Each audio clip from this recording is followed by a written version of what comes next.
ہم سب یہ کہتے ہیں کہ رازق رب ہے، زندگی اور موت صرف اور صرف رب کے ہاتھ میں ہے، عزت اور ذلت رب کے ہاتھ میں ہے، نقصان پہنچانا فائدہ پہنچانا سب رب کے حکم سے ہے۔ ہم یہ زبان سے کہتے ہیں، دل میں شاید ہماری اس طرح سے پختگی نہیں ہے اس یقین میں جس طرح سے ہم زبان سے کہتے رہتے ہیں۔ آپ نے مختلف کتابوں میں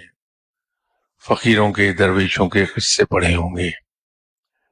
کہ وہ بادشاہ کے دربار میں جا کے کھلے عام بادشاہ کو پوائنٹ آؤٹ کر دیتے تھے، تم یہ غلط کر رہی ہو۔ یہ ایمان کی پختگی کی وجہ سے ان میں وہ جرأت تھی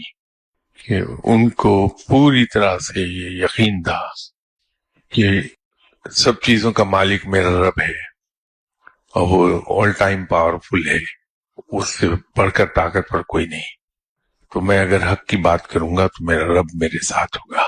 تو اگر ہم یہ چاہتے ہیں کہ ہمارا دل مضبوط ہو جائے کہ ہمیں کوئی چیز خوفزدہ نہ کر سکے، نہ کسی شخص کا عہدہ، نہ کسی کا اقتدار، نہ کسی کی دولت،